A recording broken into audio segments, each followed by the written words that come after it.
Hi everyone, I'm Joe. Today it's time for me to do a book review of Men at Arms, written by Terry Pratchett.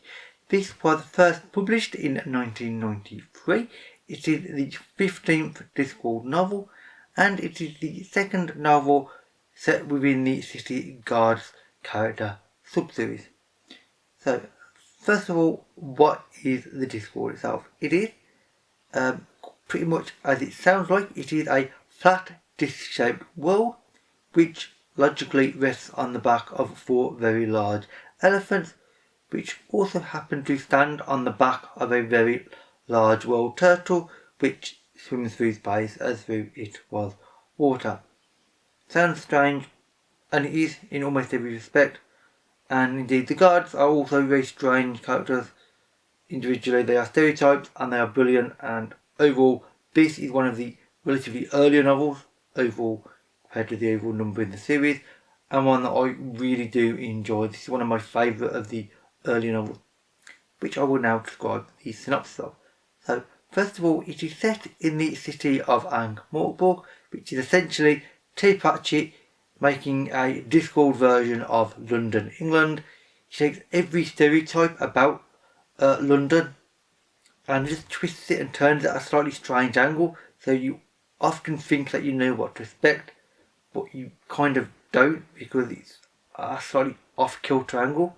This is something that he does in every book. He always twists and turns stereotypes, which he does with the characters as well, where you think you know them, and then it's like, not quite, something slightly off about it, which is also really amusing and frankly amazingly well thought out and brilliant writing. Anyway, I got a little bit distracted there. So, as far as the plot is concerned, which is where I started, it starts off in Ankh-Morpork. It is based around essentially the City Watch, which is essentially the police of the city. And there is a crime being committed, unsurprisingly. I mean, this is City Watch, they have to have a crime to solve, otherwise there wouldn't be very much going on otherwise. So, the crime happens to be a murder. Actually, more than one murder.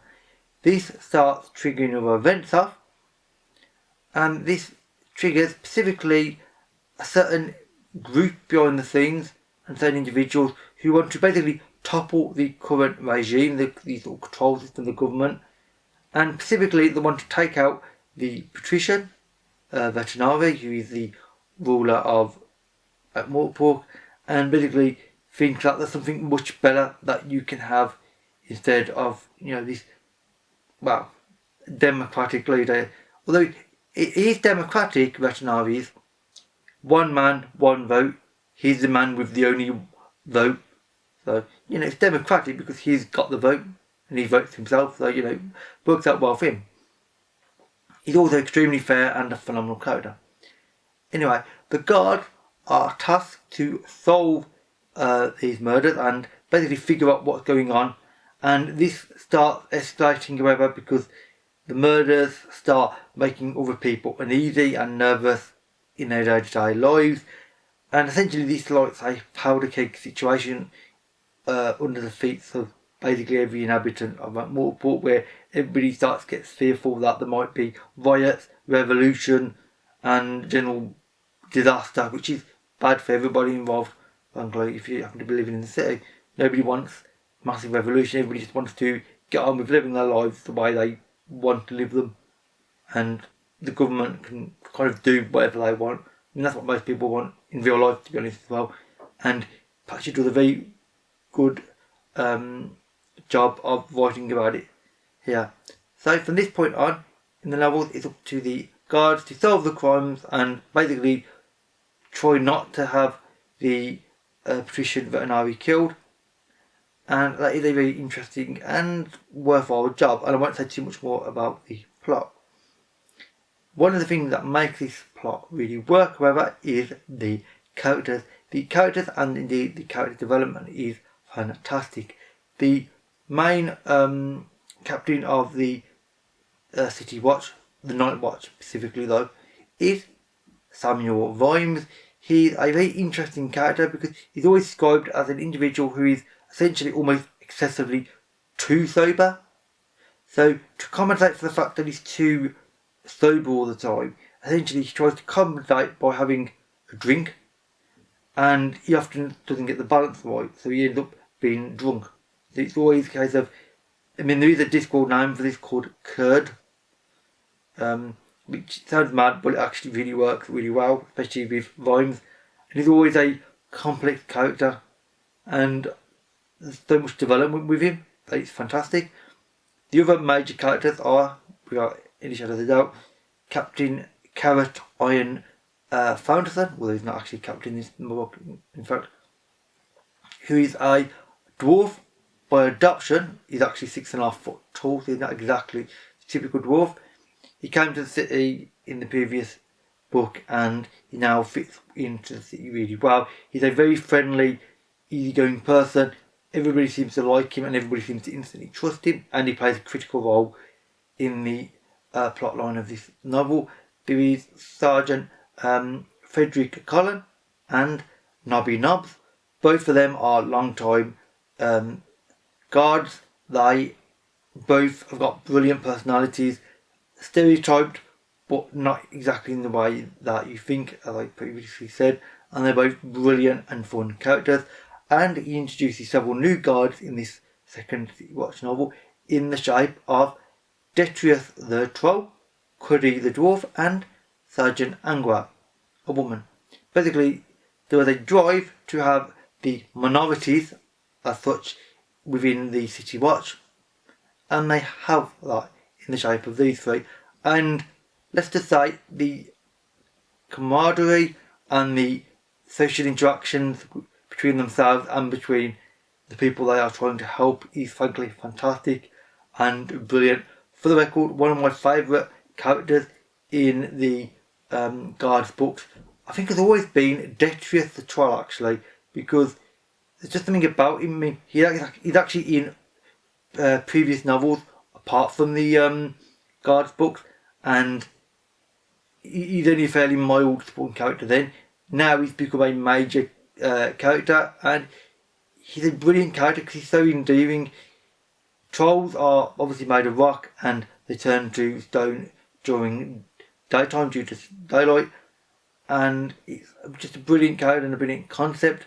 And he's always considered a very sort of stupid character, frankly, but he's actually not what he appears to be exactly. Especially when, if other people will try to support him and he's got the right people around him, he'll do much better, which is the same as a lot of people, frankly.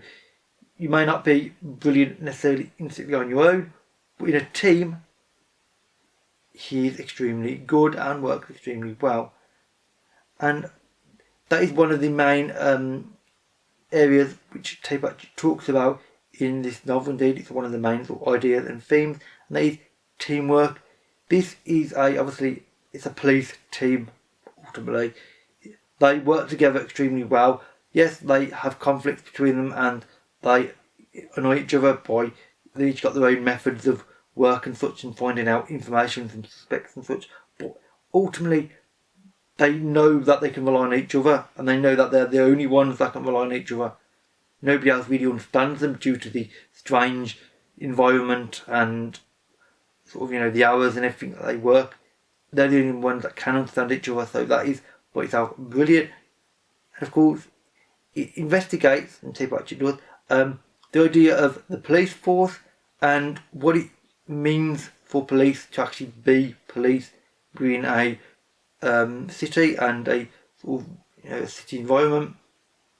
And that is the other major area that he talks about, because, and this is not unique to this book, he actually delves into this in every Guards book basically, and that is the idea of society and social structure, specifically within cities mostly, but not always.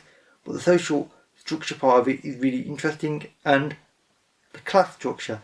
Class structure always goes hand in hand with the City Guard books, because they are ultimately, you have police, then you have the sort of poorer classes, the middle class, the upper class, or in other words, the haves and the have-nots, as you might say. All these characters have different issues. The poor characters in the books, or the have-nots, aren't necessarily bad characters.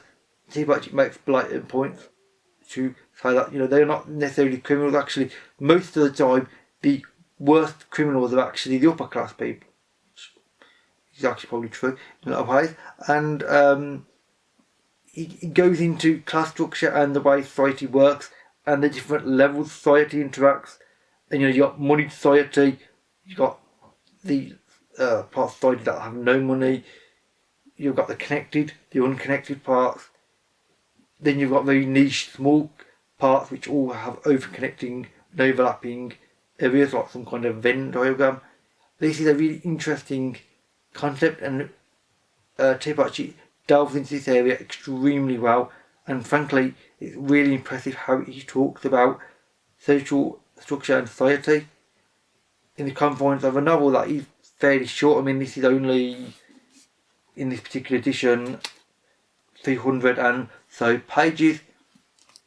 So the fact that he managed to talk about so much, but also this is also a fun adventure with, you know, obviously a crime going behind the scenes and all the guards sort of charging around the city trying to solve it, and chaos and mayhem ensues, which leads to a lot of hilarity and sarcasm and frankly enjoyment of the novel because the characters are so fantastic.